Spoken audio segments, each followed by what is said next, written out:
Buenos días. Me dicen que la sesión anterior nos lo ha dejado en suerte, que ya empezaban a hablar de esta relación entre plataformas y de medio, relación yo creo que amor-odio, yo diría, casi simbiótica y competitiva. Y permitirme que introduzca esta sesión con una anécdota personal. Corría el año 2016, en octubre, yo estaba en la sede de la Universidad de Columbia de Nueva York, en una reunión que tenía con el que en ese momento era el Chief Data Scientist de New York Times. Octubre de 2016. Y en ese momento me dijo una frase que me ha quedado para siempre. Decía, perdimos la batalla por la atención, hemos perdido la batalla por el modelo de negocio y estamos a punto de perder la batalla por la credibilidad. Lo decía en octubre de 2016, 2 meses después, elecciones presidenciales, gana Trump y se descubre pues, posteriormente el uso de la desinformación, cómo jugó en esa campaña electoral, igual que había ocurrido en junio de ese mismo año con el Brexit. Estamos 8 años después, en el 2024, un año donde hay más de 60 elecciones en 40 países del mundo, que va a involucrar a 3.200 millones de personas, es decir, casi la mitad de la población mundial y el 45% del PIB mundial. Y nos pilla 8 años después, quizá en esa profecía autocumplida, donde no había un riesgo de perder credibilidad, sino que probablemente nos demos quizá cuenta que los medios de comunicación han perdido gradualmente su fuerza, han perdido su soberanía en ese contexto digital, con 2 fenómenos un poco curiosos, que es que después precisamente de la pandemia la demanda por información digital ha incrementado y sigue incrementando, pero que este consumo se lleva a cabo por nuevos canales, ¿no? Canales, webs de noticias, aplicaciones, plataformas digitales que aumentan el poder de mercado de las plataformas que capturan los ingresos de publicidad y por lo tanto se desvían del propósito institucional y pues está mucho más sometido los medios a injerencias en el ámbito político, en el ámbito empresarial, etc. Y al mismo tiempo ese tsunami de información no tiene a unos ciudadanos mejor informados, sino que el ciudadano, diríamos, tiene una mayor dificultad para separar lo creíble de lo increíble, lo verdadero de lo falso, socavando su confianza en las instituciones, su confianza en los medios y también afectando, como no, a nuestras democracias. Riesgos que parece ser, lo discutiremos también aquí, pueden verse aún más incrementados con la llegada de la inteligencia artificial generativa, con todo el riesgo de las deepfakes y, por tanto, amenazando pues la integridad editorial, las empresas de medios y la necesidad, por tanto, de nuevos entornos regulatorios para proteger esos medios, proteger a los ciudadanos y regular el abuso de poder. De todo esto vamos a hablar en esta mesa de excepción. Y quiero empezar contigo, si me permites, Miguel, para hablar precisamente de que todo este, diríamos, desequilibrio de poder entre plataformas y medios siempre lo estamos asociando de entrada a la prensa, ¿no? Parece que solo la prensa es la que quizás es el paradigma de estos conflictos, pero tú como responsable institucional de un gran grupo de medios, ¿es eso extrapolable también a la televisión y el radio? ¿Cuáles son las dificultades que te encuentras desde un punto de vista más integral, no solamente desde el punto de vista de la prensa, en relación al cambio de poder con las plataformas?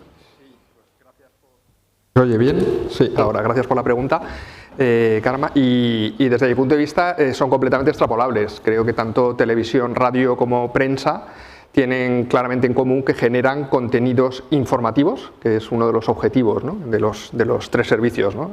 Generar información para la sociedad. En el caso de la televisión, fundamentalmente a través de la imagen, en el caso de la radio a través del sonido, en el caso de la prensa a través de la palabra escrita, ¿no?, en papel o en digital, ¿no? Y es verdad que también la televisión y la radio, ¿no?, tienen un peso muy importante el entretenimiento, ¿no?, más allá de la información. Pero la relación de estos 3, ¿no?, elementos o vías o canales de comunicación de información con las plataformas es exactamente la misma, ¿no? El grueso, aunque hay modelos también de pago y modelos mixtos, ¿no?, pero la publicidad es un elemento crítico para la sostenibilidad financiera, tanto de la televisión, de la radio como de la prensa, ¿no?, y las plataformas digitales en gran medida, ¿no?, pues han sido unos disruptores absolutos en el mercado de la publicidad.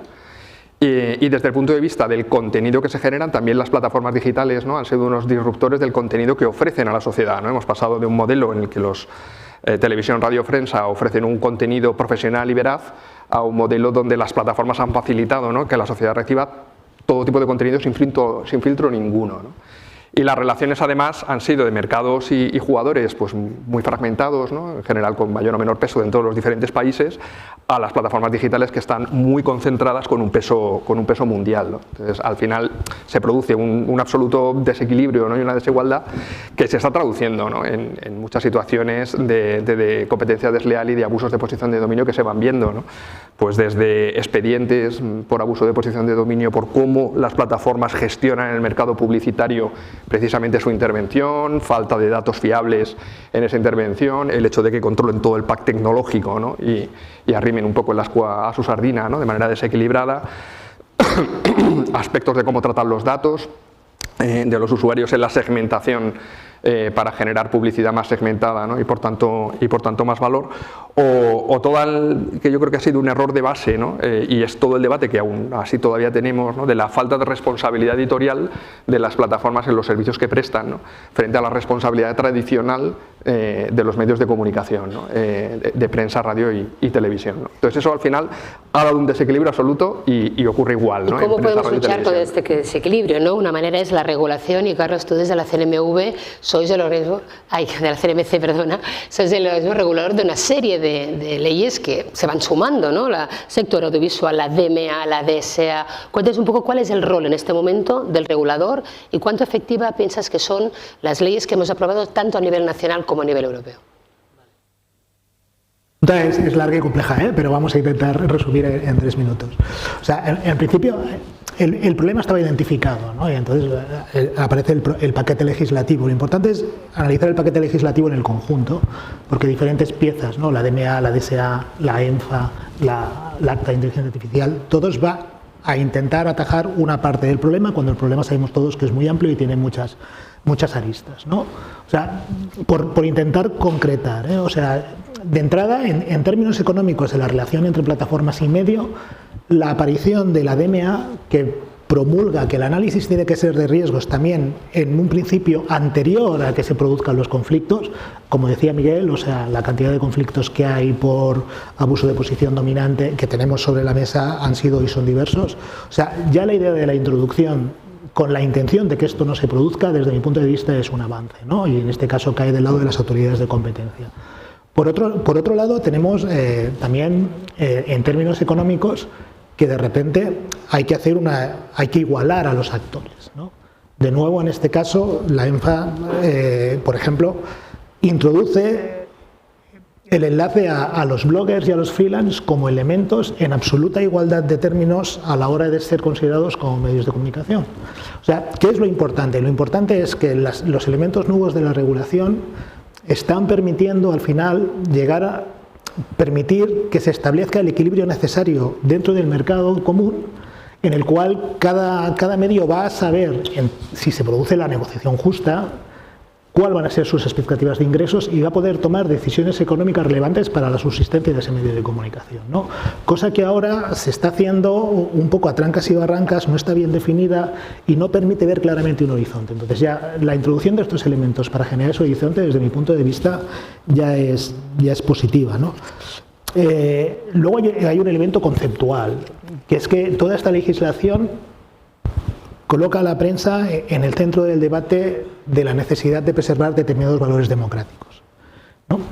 Y esto es otro elemento novedoso. Es un elemento novedoso además que se impulsa con la ENFA, no entro en detalle ahora en la ENFA, pero permitidme citar un elemento que me dará paso al papel de los reguladores, que es el artículo 17 de la propuesta, que ahora será el artículo 18, ¿no?, el Media Privilege.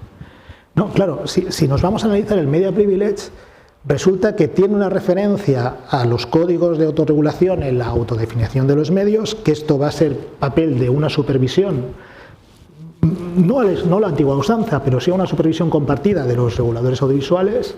Tiene una referencia más o menos directa también a los Digital Service Coordinator en cuanto que a alertadores fiables, en cuanto que análisis de riesgos de las plataformas, de manera que aquí aparece el papel del regulador, ¿no? O sea, el nuevo papel que juegan los reguladores, que se diversifican, y este es el primer punto. Yo creo que desde el punto de vista del regulador, el primer elemento importante es que pasamos a tener una diversidad de reguladores, aparecen los Digital Service Coordinator, la comisión se convierte en regulador de la ESC, siguen existiendo los reguladores audiovisuales.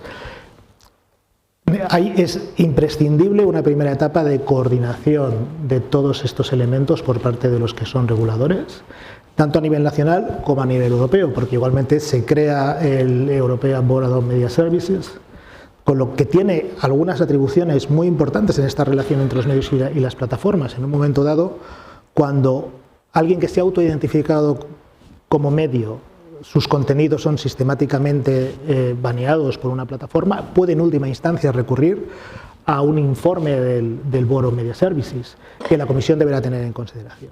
Ahí decías quién se autoidentifica como medio. Aquí empieza a haber un poco un mundo de matices, ¿no?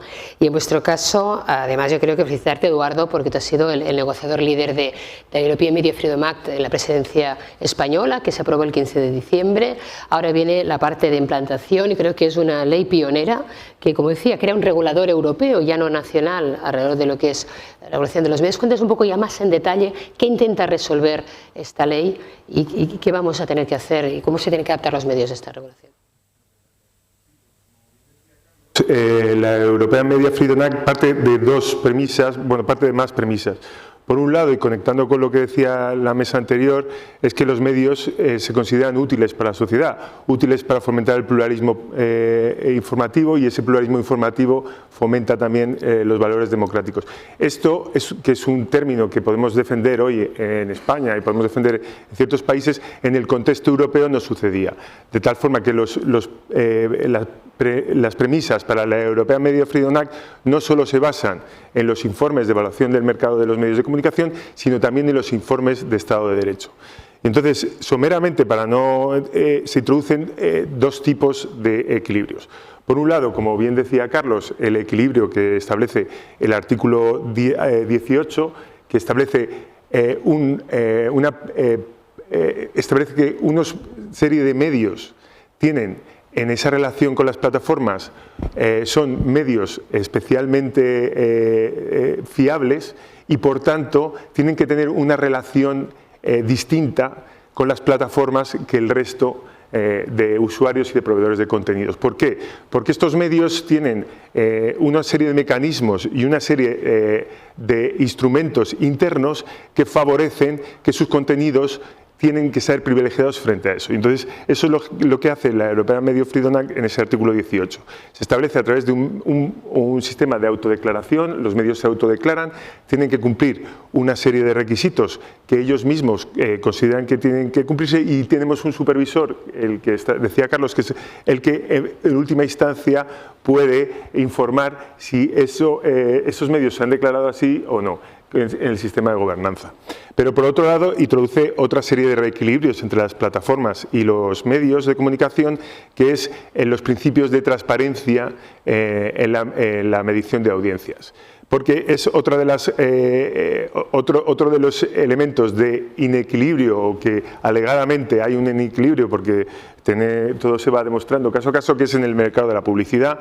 Las plataformas tienen la obligación de ser transparentes con los medios de comunicación en relación a las audiencias, para reequilibrar también el mercado de los medios de publicidad, el mercado de la publicidad, que en última instancia también es el que financia a los medios.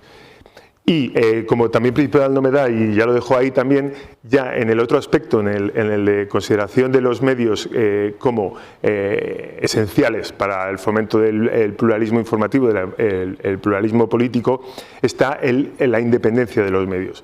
La ENFA, por un lado, establece que un principio general de independencia frente a corporaciones empresariales por un principio de transparencia, Y por otro lado, independencia frente a los gobiernos para evitar que los gobiernos traten de influir en los medios por las dos vías tradicionales. Primero, por la vía autoritaria, que es el artículo 4 y todas las garantías en relación a los editores y a los medios y en última instancia también los periodistas, y por otro lado independencia también frente a la financiación por parte de los gobiernos que introduce a través de la publicidad o también de las ayudas directas. Y eso es otra de las novedades que establece la European Media Freedom Act en relación con los medios de comunicación.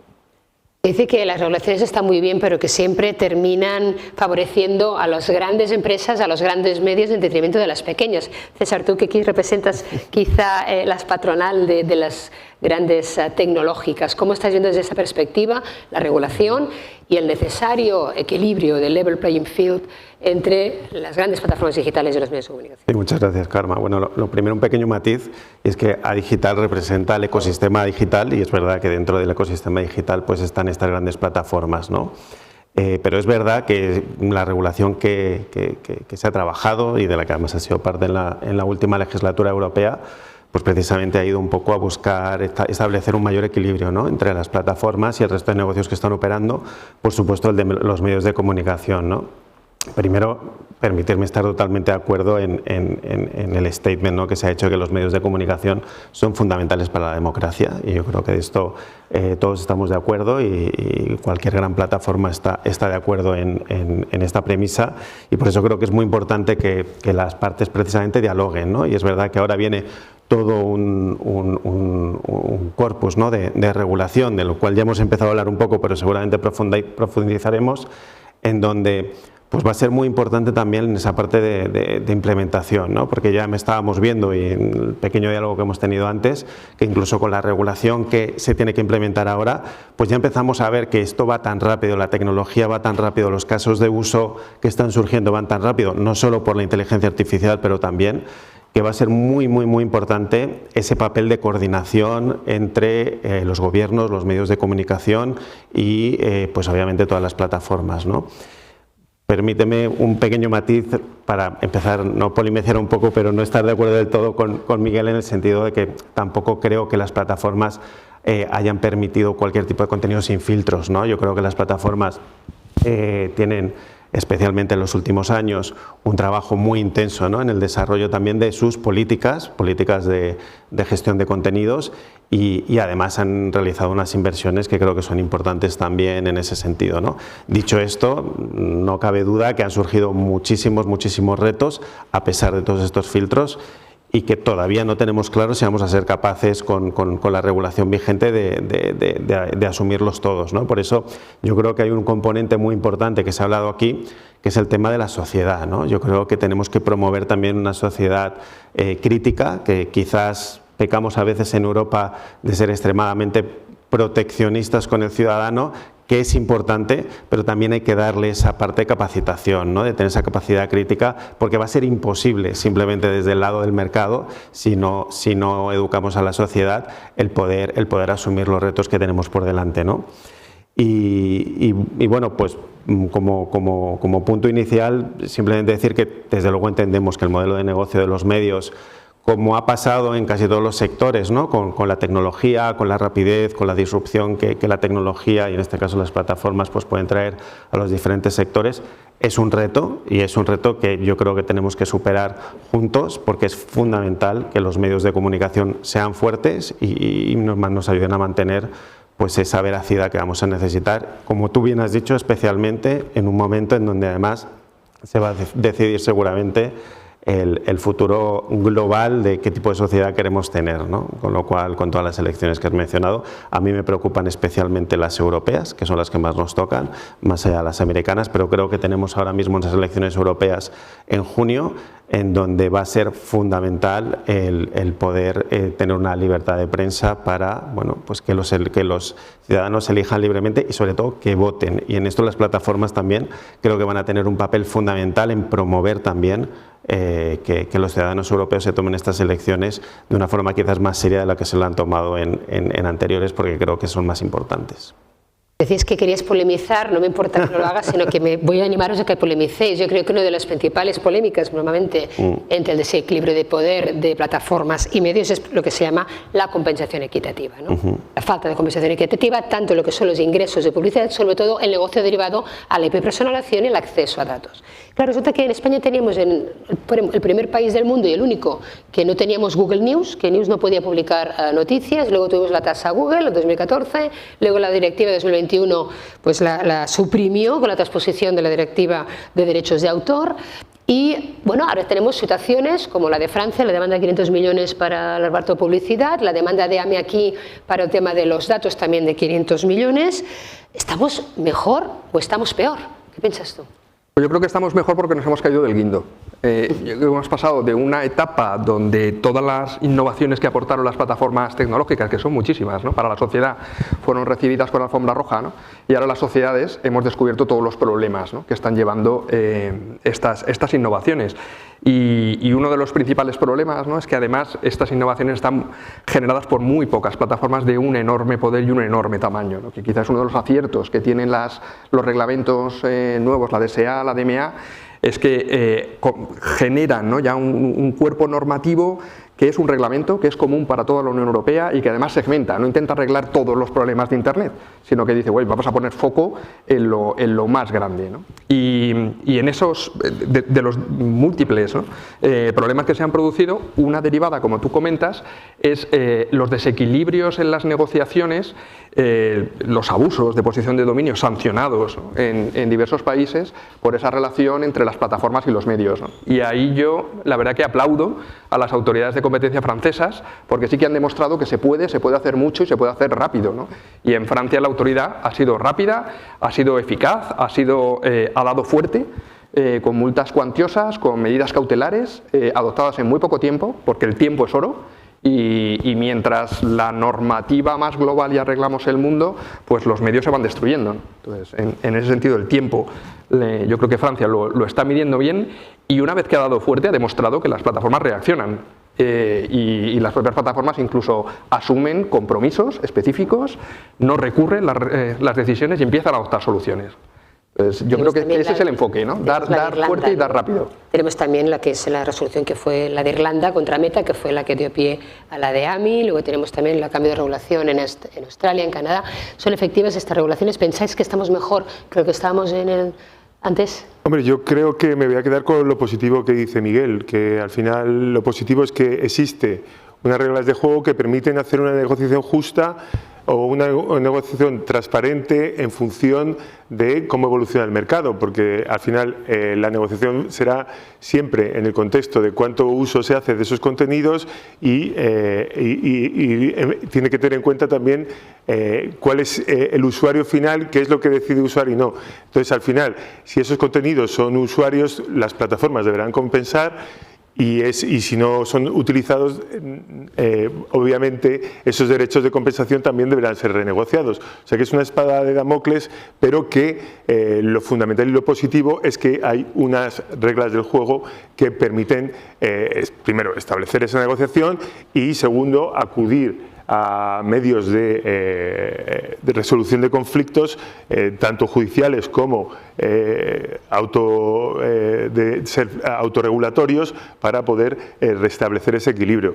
Y por eso es tan importante que en la Ley Europea de Libertad de Medios de Comunicación se establezca el principio de transparencia de estas audiencias para que las negociaciones sean lo más justas posibles. Pero fijaros que yo creo que es más fácil acordar un reparto equitativo de los que son ingresos de publicidad y mucho más difícil el valor de los datos. Justamente en todo el sector tecnológico, tú lo sabes muy bien, César, la gran dificultad es cómo se da un valor a la economía del dato. Y aquí tenemos desde el estudio de Anna Schifrin de la Universidad de Columbia, que dice que los buscadores deberían estar pagando entre 12 y 14 billones anuales a los medios de comunicación, hasta pues, la resolución de Canadá, que dice que cifra que son 40 millones de dólares, ¿no? Yo creo que tenemos ahí un abanico, porque en el fondo no sabemos cómo se tienen que monetizar esos datos en ningún modelo digital.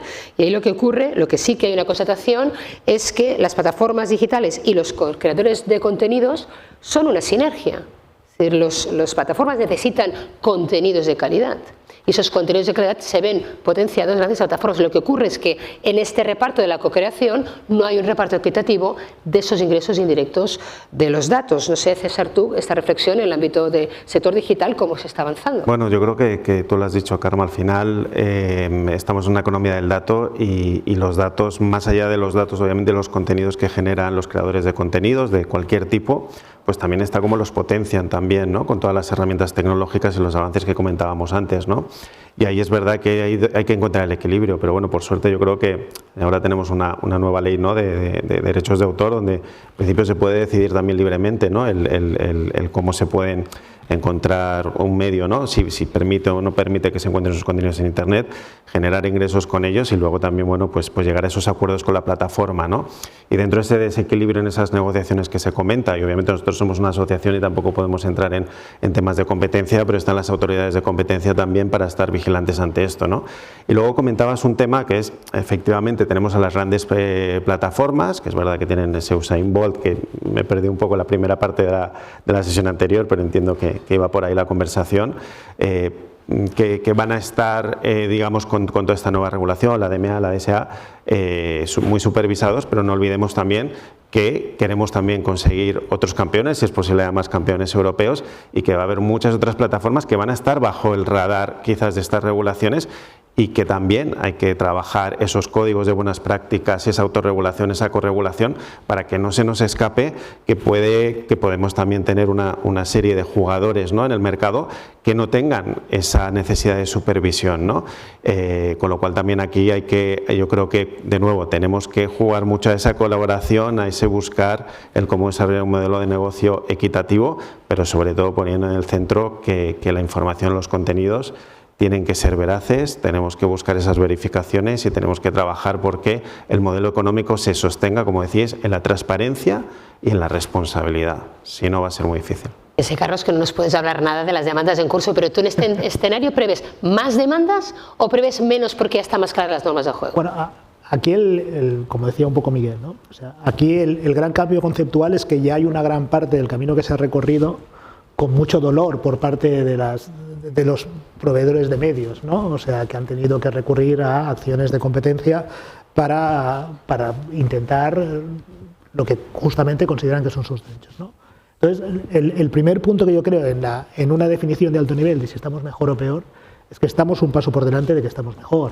O sea, porque el hecho del reconocimiento de esa existencia, la creación de la DMA, la obligación a las grandes plataformas de establecer análisis de todo tipo de riesgos, entre los que por supuesto deben incluirse también riesgos que pueden derivar en riesgos sobre compensaciones justas o compensaciones no justas, es un paso igual que era inimaginable hace unos años, ¿no? Evidentemente no es una panacea, no supone la solución, pero desde el punto de vista estructural, de estructura normativa, yo creo que supone un gran paso en el camino de la resolución. Y por otro lado, el tema que se apuntaba, cuidado porque no solo están jugando las online platforms y los grandes buscadores, o sea, la playa de actores es mucho más amplia y el tema está en que no saltemos de un problema que ahora ya tenemos bien identificado a una serie de problemas que igual para los grandes medios que sí que tienen esta relación establecida de negociación con las grandes plataformas no supone un problema, pero para que otros actores menores que ahora ya pasan a ser considerados también en igualdad de condiciones para lo bueno y para lo malo, pueden encontrarse en esta situación de desigualdad competitiva a la hora de negociar con actores mucho menores, ¿no? De manera que, siguiendo con la reflexión de alto nivel, al final lo que hará o no que funcione es el compromiso con aquello que inspira la norma. Es decir, toda esta regulación se basa en compartir unos principios comunes, tanto a nivel económico como a nivel social, como a nivel del valor que tienen los medios para las sociedades democráticas, ¿no? Hablabas de nuevos actores, yo creo que un actor que ya está aquí, lo sabemos todos, es la inteligencia artificial generativa, que también va a tener un rol entre la comunicación, y lo vemos y lo hemos visto también en la otra ley que hemos aprobado en nuestra presidencia, la AI Act, donde se abordan dos temas que también son muy relevantes para vuestro sector. El derecho ya no a no infringir el copyright, que está en la directiva, sino el derecho a un autor a proteger su contenido y evitar que se utilice su contenido como modelo de entrenamiento. Le llamamos el derecho al opt-out. Y también el derecho a obligar que cuando algo se ha generado por la inteligencia artificial generativa se tenga que saber que eso no lo ha generado una persona. Aquí se generan dos conflictos. ¿Tiene un algoritmo derecho a registrar algo por copyright? Estaba yo en la oficina de patentes en Ginebra y decía que de momento el copyright se asocia a personas, no se asocia a máquinas, a robots y algoritmos, pero falta verlo, ¿no? Y el segundo tema es el derecho al opt-out, que es el derecho a que yo, si no quiero que mi foto o mi artículo o mis libros, como John Grisham, no se utilicen para entrenar los modelos de negocio, o los guionistas de Hollywood, que también lo han reclamado, aparece un nuevo mercado que es el del opt-in. Es decir, no gratis, pero si me pagas, igual sí que te dejo entrenar. Y eso da pie no solamente a que ya haya movido ficha compañías como OpenAI con un acuerdo con Axel Spengler y aquí en España con El País y con Francia Le Monde, no solamente para poder entrenar esos corpus, sino también para servir noticias. Van a ser los nuevos medios de comunicación, el chat GPT. ¿Cómo veis la emergencia de la inteligencia artificial generativa en este nuevo mundo, en este sector? A ver. Pues yo lo veo como un cambio radical de paradigma que de nuevo nos lo hace más difícil, porque tiene mucho impacto y va a mucha velocidad.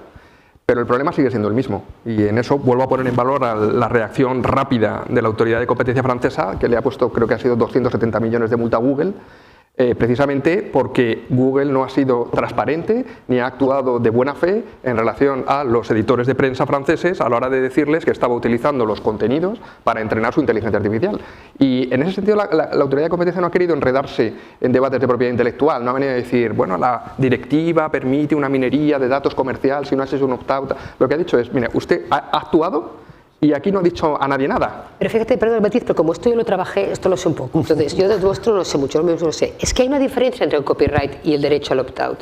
Porque si yo cojo la foto del Guernica de Picasso, la pongo en mi catálogo sin permiso de la familia Picasso, estoy infringiendo el copyright. Si digo que yo soy el autor, también estoy infringiendo el copyright. Pero si me paso 2 horas viendo el Guernica, me inspiro, llego a mi casa y pinto una naturaleza muerta cubista, eso no es infringir el copyright. Y ese es el argumento que han dado hasta ahora los Laurent Boys. Lo que protege la IA, que no protege la directiva de copyright, que está traspuesta, es que yo tengo derecho a decir, con mis obras no quiero ni que te entrenes. Lo que ha dicho John Grisham. Y ahí es otra derivada, que no es copyright. Pero que en ese sentido el debate es incluso más práctico y menos filosófico. Que lo que ocurría es que yo no le podía decir a Google, con mi contenido no quiero que te entrenes, porque la única opción hasta hace pocos meses que me daba es que si yo quitaba mi contenido, lo quitaba para que no entrenes tu inteligencia artificial, pero también para que no me utilices en tu buscador, para que no me... Esto no lo pueden hacer. Bueno, pues no lo pueden hacer desde hace muy poquito, pero que ha sido uno de los elementos que ha tenido en cuenta la autoridad francesa para sancionar, decir, oiga, lo que no puede usted hacer, teniendo en cuenta el peso, la diversidad de contenidos y la dependencia que tienen los medios de esa panoplia de contenidos que usted ofrece, es o todo o nada, sino que tiene que específicamente tener el editor la posibilidad de retirar sus contenidos a los efectos solo de entrenamiento de su inteligencia artificial, pero que eso no le perjudique las búsquedas, por ejemplo, ¿no? Que somos SEO dependientes. ¿Y a raíz de la inteligencia artificial tenéis que cambiar algo, tenéis que revisar la directiva copyright o la EMFA? ¿Cómo encajan esto? Bueno, lo que sucede es que al final, como son dos regulaciones tan punteras en Europa y con la inteligencia artificial, la primera regulación que se hace en el mundo, lo que hubo que hacer es esperar a que se cerrase o cerrarlas en paralelo. ¿Por qué digo esto? Porque dentro de esa autodeclaración, para que un medio pueda considerarse fiable, se entendía que un medio fiable no es aquel que utiliza o que genera sus contenidos por inteligencia artificial. Puesto que, lógicamente, no hace una investigación, no hace no forman los contenidos humanos, sino que todos los contenidos se forman por inteligencia artificial.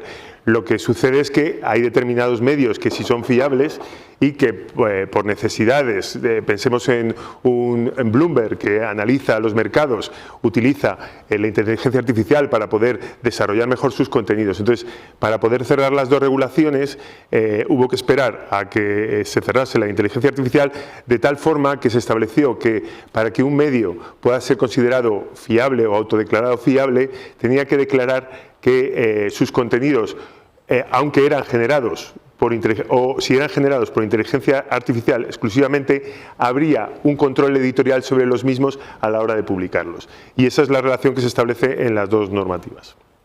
Así es, porque yo creo que al final, como consumidor, a mí tanto me da que ese periódico hiperpersonalizado de las cosas que me gustan la ha hecho un humano o una máquina, mientras lo sepa, ¿no? Claro, lo importante es eso.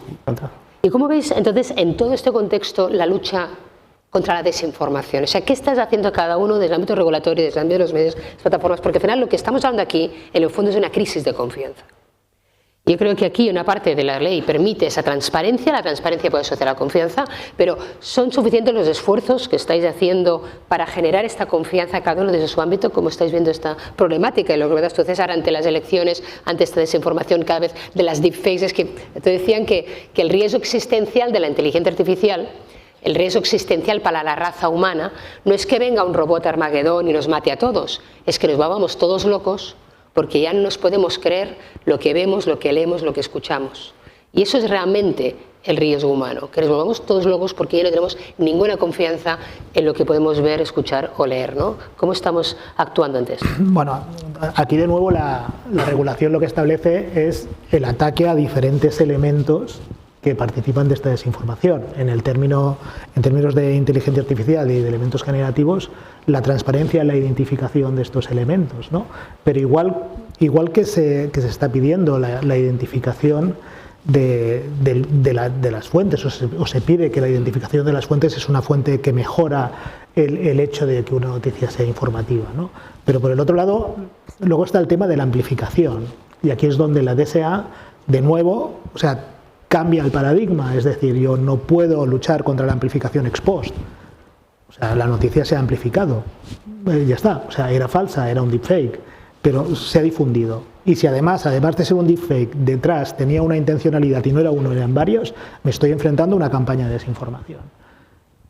No tienes responsabilidad editorial, entonces, ¿qué responsabilidad tiene la plataforma? La responsabilidad tiene una plataforma, en estos momentos, de haber realizado un análisis de riesgo creíble que es contrastado por las autoridades de competencia, de regulación, en este caso la comisión, si son plataformas grandes, las Very Large Online Platform, pero con la concurrencia de las autoridades nacionales, porque aquí hay elementos diferenciales que pueden llevar a una diseminación de información en un lugar u otro en funciones de elementos como el idioma o las situaciones locales, ¿no?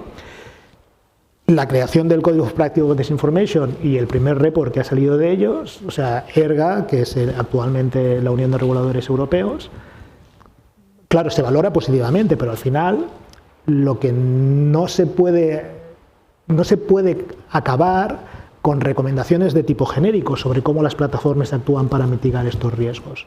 ¿Y cómo actúan las plataformas para mitigar los riesgos? Tenéis una responsabilidad importante cada vez más en retirar esos contenidos, ¿no?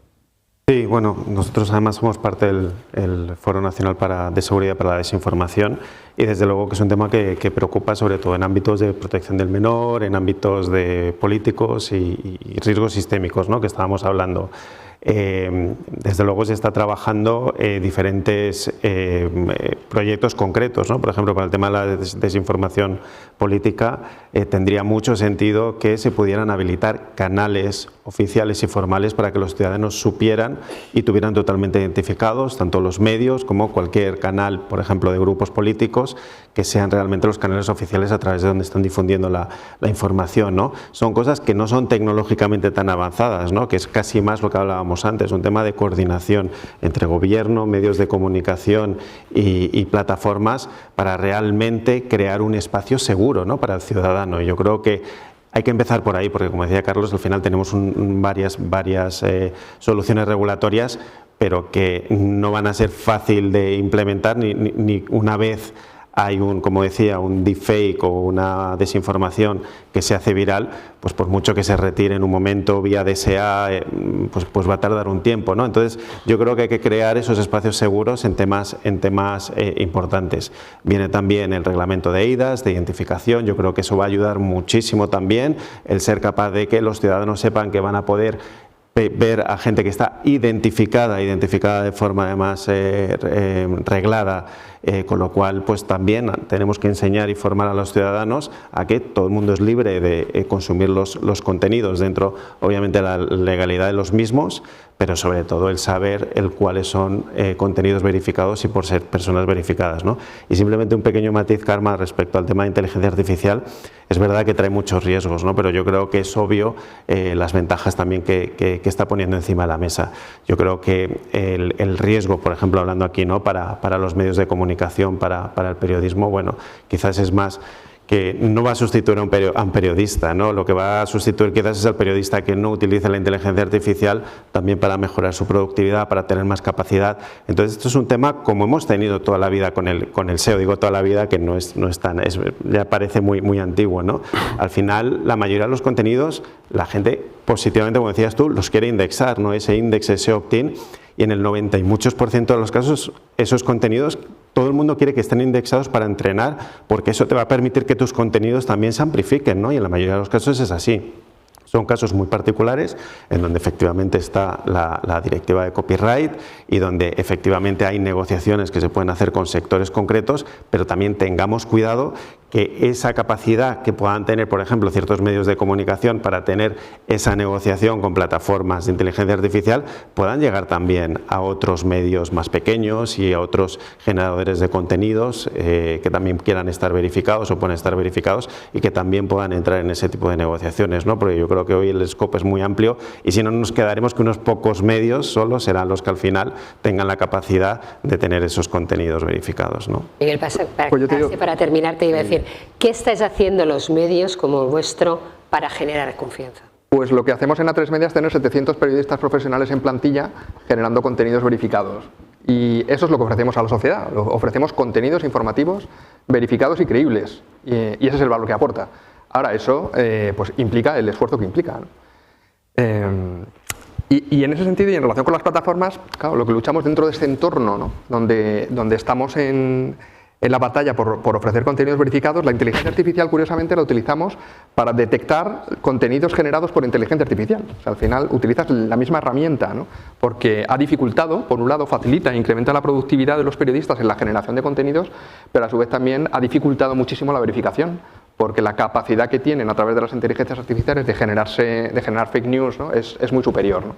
Y en eso estamos trabajando, ¿no? Lo que sí que creo es que sin perjuicio del esfuerzo, ¿no? que hacemos todos los medios de comunicación, ¿no? en ofrecer esos contenidos verificados, las plataformas y la responsabilidad que tienen las plataformas como canal de comunicación de la desinformación debe ser mayor y el esfuerzo que tienen que hacer debe ser más proactivo, ¿no? desde mi punto de vista, ¿no? Porque a la larga nosotros somos totalmente responsables de los contenidos que emitimos, somos responsables editoriales y yo creo que de nuevo vuelvo a la problemática, ¿no? de que el no haber entendido que el modelo de la plataforma tiene una responsabilidad respecto al contenido que generan los usuarios de dicha plataforma ha generado todos los problemas que estamos teniendo ahora, ¿no? Y yo también entiendo que las plataformas tienen un incentivo muy perverso y es la posibilidad de quedarse exentos de responsabilidad y además generar un gran negocio, porque encima las fake news corren mucho, ¿no? Vuelan rápido y tienen mucho éxito, lo que implica audiencia, lo que implica ingreso publicitario, ¿no?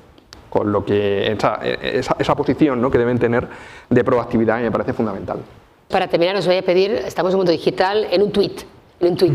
¿La relación entre medios y plataformas debería ser? ¿Quién se anima?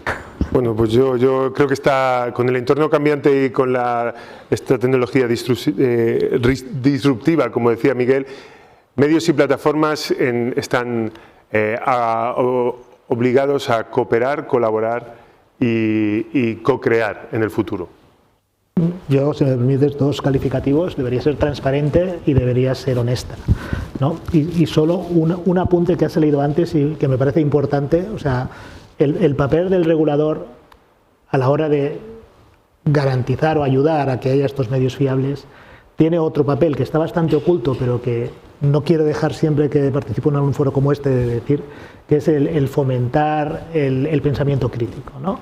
O sea, y fomentar el pensamiento crítico pasa por la creación de contenidos que ayuden a hacerlo, que sí que es una obligación, en este caso, de las plataformas, pero que siempre queda escondido como el hermano menor. Pero como se ha visto ya en esta mesa y se ha dicho antes, al final, por mucho que haya fake news, por mucho que haya elementos que intenten pararlas, la última barrera de defensa y al final la más efectiva es la conciencia crítica, y esa se nutre de dos cosas: de la existencia de elementos realmente informativos, diversos, veraces, contrastables, y del fomento de la capacidad crítica. Esto ha sido un podcast, ¿eh? No ha sido, sí, el tuit.